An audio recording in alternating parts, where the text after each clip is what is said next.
Ahora sí, Alfredo, ¿qué tal? ¿Cómo te va? ¿Qué tal? ¿Cómo estás, Ricardo? Aquí andamos viendo Bueno, qué pasa con la deuda. bueno, permitime que antes haga una reflexión sobre otro tema que está vinculado, que después lo vamos a relacionar con la deuda, y que es la preocupación sobre si se reabren las actividades, si digamos, el derrumbe de la economía ha podido ser morigerado por las medidas de gobierno, en fin. Eh, todos los días conocemos una medida nueva y a veces perdemos la referencia de qué es lo que en definitiva cuáles son las decisiones que en definitiva se han ido adoptando. Yo le voy a pedir al director que ponga una placa en la cual están algunas de esas medidas de emergencia. Ujú. Esas medidas de emergencia, podemos decir, en primer lugar está que tomó la decisión de proteger el ingreso de la familia del gobierno con ese programa que se llama Ingreso Familiar de Emergencia. Por otro lado, y mirando más para el lado de la oferta, están los programas de apoyo a las empresas, a los monotributistas y a los autónomos. AFIP además ha adoptado un conjunto de medidas tributarias con la pretensión de disminuir el agobio que tienen las empresas que no pueden producir, y a su vez se han dictado una serie de normas que han acercado bonos extraordinarios, digamos, para jubilados, para los perceptores de la asignación universal por hijos, para el personal de salud, de seguridad, etcétera. A su vez, se dispuso el congelamiento de alquileres y la suspensión de los desalojos.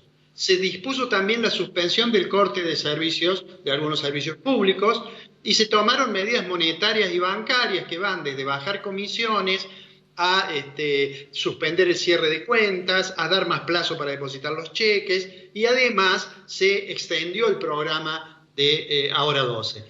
Todas estas medidas, cuando uno las ve todas juntas, dice, bueno, ¿qué tanto efecto tuvieron?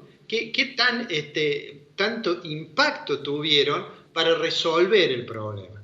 Está claro, y en la próxima imagen vamos a ver por qué, las razones obviamente por las cuales estas medidas no fueron suficientes. Yo diría que uno las puede dividir en tres grupos. Uno son los problemas de eficiencia en instrumental las medidas.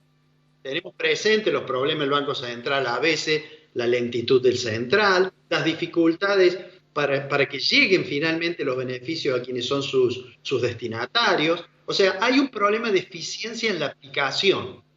Pero además, más allá de que esto es digno de ser criticado, por supuesto, al gobierno y a la estructura del Estado, en realidad lo que sucede es que el problema es de una profundidad inusitada. Esta va a ser probablemente la crisis más grande que tenga el capitalismo después de la Segunda Guerra, y entonces no hay medidas que alcancen.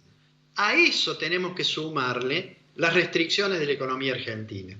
Restricciones que teníamos una situación fiscal que ya era débil y estas medidas implican aumento del déficit, teníamos inflación alta, teníamos la economía en recesión, de hecho hacía varios años que la economía argentina no generaba empleo privado, y teníamos la situación del sector externo, la deuda, esto que mencionabas vos, que obviamente no alcanzó el gobierno a reestructurar esa deuda cuando tuvimos encima el problema de la pandemia. La pregunta que entonces, bueno, el gobierno, ya lo hemos dicho otra vez, el gobierno hizo una propuesta y dijo, esta es mi última palabra. Nosotros dijimos, en realidad el gobierno lo va a prorrogar.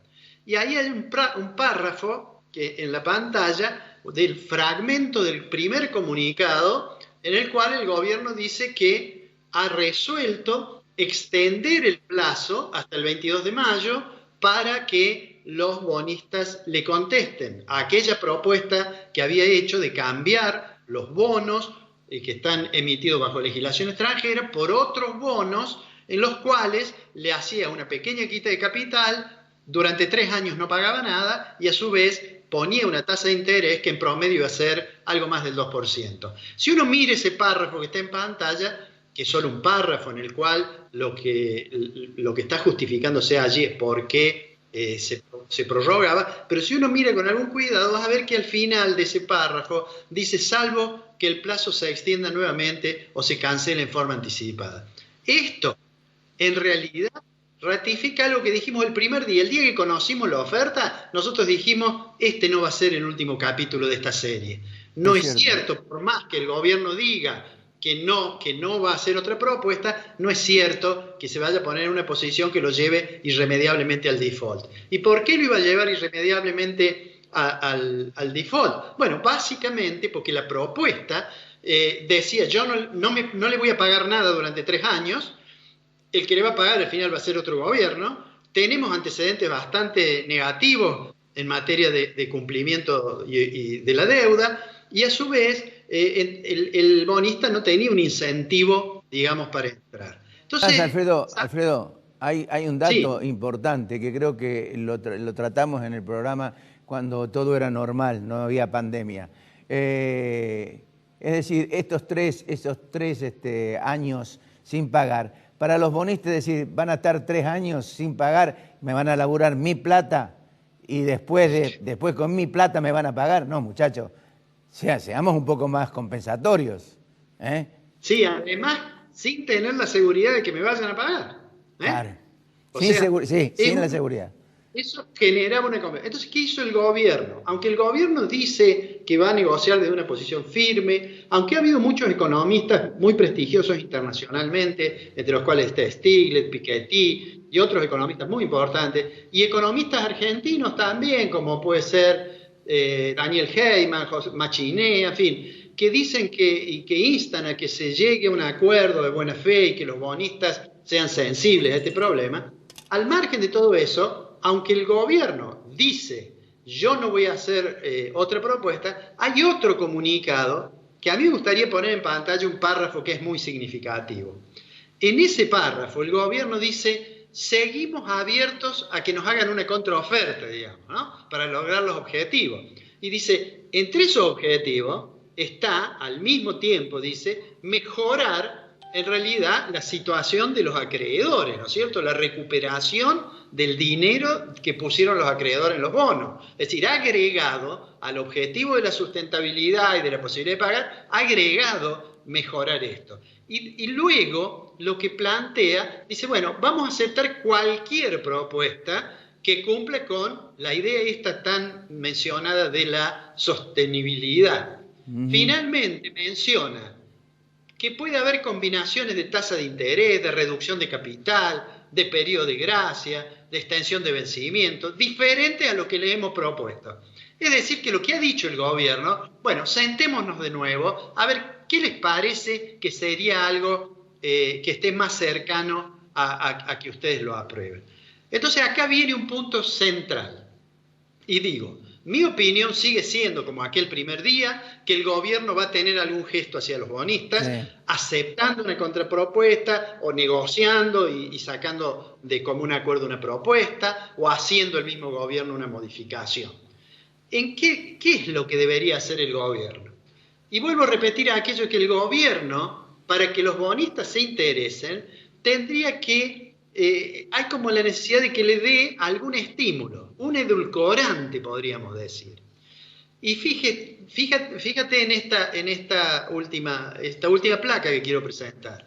Hay 4 puntos en los cuales se va a estar discutiendo. Uno es capitalizar los intereses, es decir, los intereses y sumarlos al capital, con lo cual lo que va a ocurrir es que va a aumentar el bono. Van a estar más interesados porque no van a tener tanta quita del principal, tanta quita del capital. O van a modificar un poquito la tasa, o van a estar dispuestos a reducir un poquito el periodo de gracia. Intereses, capital, periodo de gracia, son las 3 variables que, como dice el comunicado del gobierno, van a combinar para llegar a un acuerdo. Ahora, esa combinación va a ser distinta, obviamente, de la que propuso el gobierno.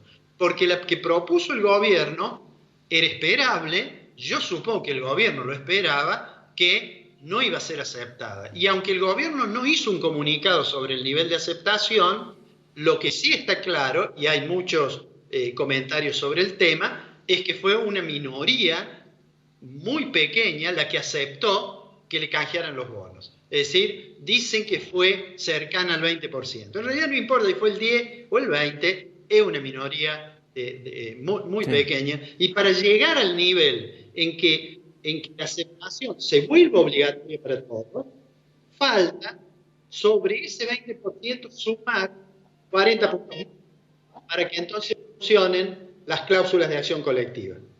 Hasta que eso no ocurra, tenemos hasta el 22.